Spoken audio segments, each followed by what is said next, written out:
Man. Everything seemed to be in our favor now. Even the weather was kinder, and we must have advanced about 8 miles under a curtain of continuous fire, until both Italians and Germany were ready to give in and were running to be captured. So think about this scene with just massive fire, and you're advancing under that fire for 8 miles.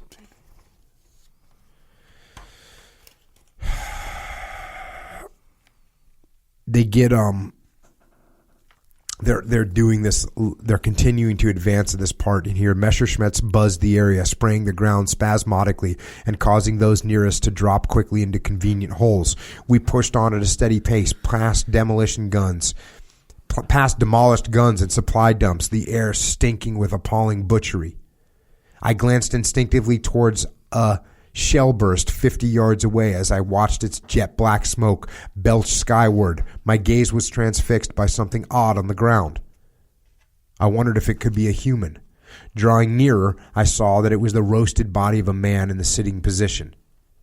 He must have been driving a scout car or light vehicle, as there were small pieces of charred, twisted metal spread 50 feet around, with dismembered arms and legs, torn and blood-soaked uniforms littering the black scorched soil.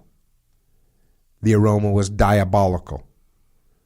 Someone accidentally brushed the sitting form on passing, and the body simply disintegrated with a sickly sound.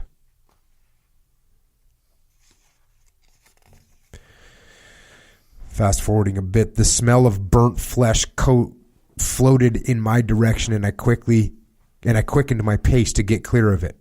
Plodding on in these awful, humid and dusty conditions, I think I felt almost immune to weariness and the shocking sights of war. Nothing seemed to be able to stop us now.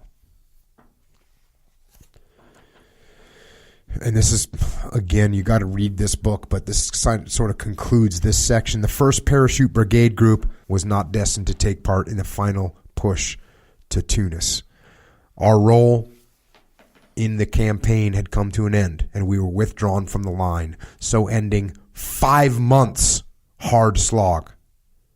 And again, we're just burning through this book, and I'm skipping so many sections. This stuff is this is 5 months. This is half a year, just about, of this type of fighting. Originally trained as shock troops in Tunisia, after the initial parachute assaults, we had served as plain infantry. But that's just the way the wind blew for us. Medals were plentiful, and all ranks had earned them. 8 distinguished service orders, 15 military crosses, 9 distinguished conduct medals, 22 military medals, 3 Croix de Guerre, and 1 Legion d'Honneur. In their own way, even our German adversaries had recognized the brigade's fighting ability by naming us the Red Devils. For those who were there, though, the price of success was unspeakably high. We had lost more than 1,700 men, killed, wounded, or missing. So, again, I hate to burn through 5 months of insane fighting. And I'll take a dig at Reg right now. Like, he's so matter of fact about stuff, and he only hits on the high points. I'm hitting on the high points of the high points, right? Just insane. Insane to think about that for 5 months. So, from there, they're transported from Tunisia back to Algeria, and they spend time training for a drop into Sicily, a parachute drop into Sicily, which, once again, you're fighting in Africa. Look, it's really tough conditions in Africa. Now you're getting closer to Germany. Like, you're going into Sicily. You know what's waiting for you. It was hoped that if Sicily could be taken, it might prompt an Italian surrender. A large proportion of my battalion, including myself, now went down with dysentery. goes into talking about a lot of that. Nothing's easy. Between exercises, we acclimatized our reinforcements to use every type of enemy weapons, including Schmeiser automatic, which we found superior to our own Sten gun. So now they start preparing for this mission in Sicily. There were 3 bridges to take in Sicily. And the password for them was to be desert rats, with the reply, kill Italians. As the plane took off, Chunky said, well, this is it, our second operation. I tried to act normally, but could feel the sweat running down my cheek. So once again, he's stifling some emotions. And here they go, getting ready to do this drop.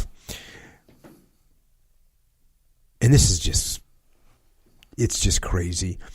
As we drew nearer to our objective, and at 1,000 feet, I could see the flak and tracer zipping past the wing of the aircraft. For 30 minutes, we dodged everything they threw at us, but it was a tense half hour as we were helpless to do anything. So you're in an airplane, you're getting ready to parachute, and there's flak bombs exploding around you trying to take down your aircraft, and tracer fire zipping back. You know how much protection an aircraft gives you from tracer fire, from machine gun fire? 0. What's flak? So it's anti-aircraft. They set it for a certain altitude. It goes up in the air and then just blows up in hopes that some of that shrapnel will hit the aircraft and damage the aircraft and take them down. Gotcha. So flak jacket. Flak is just little chunks of, it's fragmentation, right? It's little chunks of metal that come off of an explosive device like a grenade or a artillery round. That's going to blow. Like on purpose. Yes, purpose. Like that's what it's for. And then a flak jacket is to protect you from flak. Gotcha. So, and in the old days, like the term flak jacket, the flak jacket would protect you from flak. It wouldn't protect you from a bullet.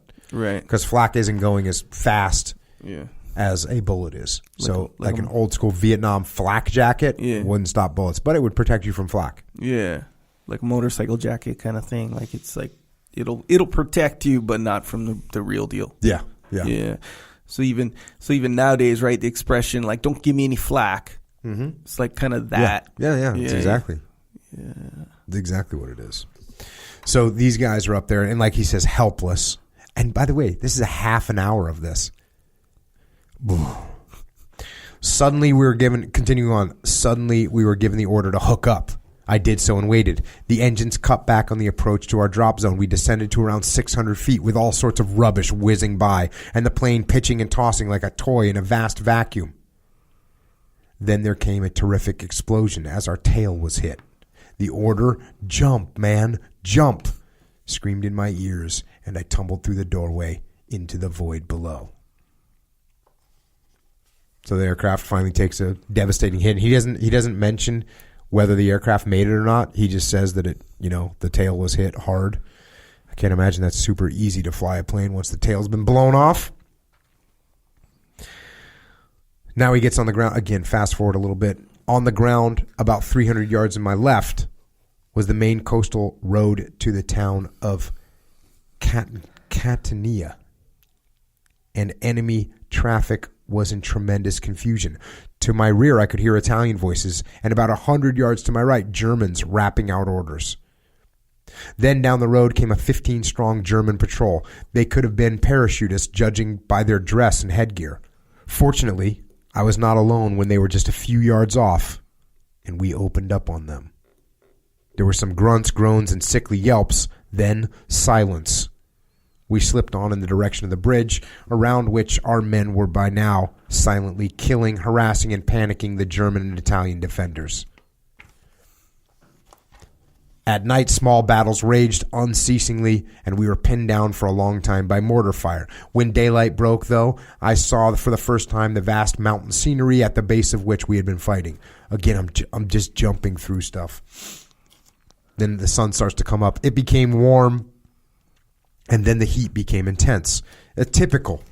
You can never just be comfortable. It's always like freezing cold or too hot. He had 15 minutes where it was warm and then they were too hot.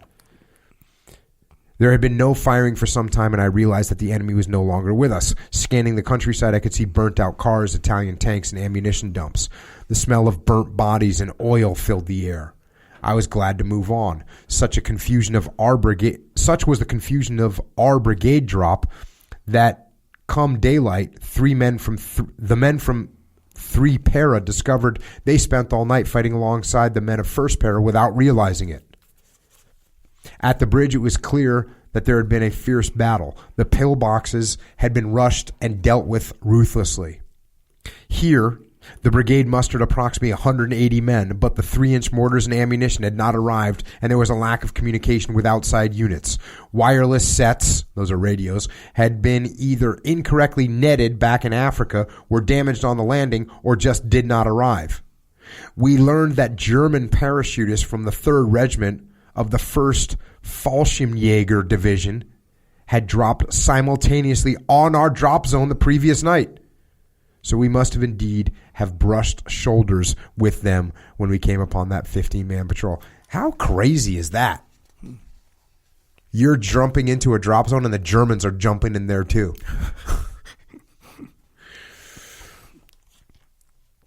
And then he goes, as things start to escalate, he's talking about how hot it was. Like hot as in not heat temperature, but hot as in enemy action. Little wonder things were so warm.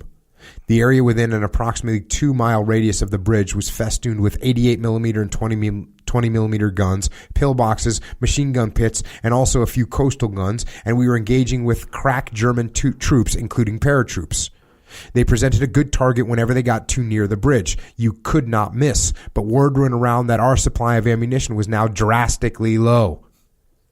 Conserve ammunition and fire only when you are absolutely certain of a kill, was the order.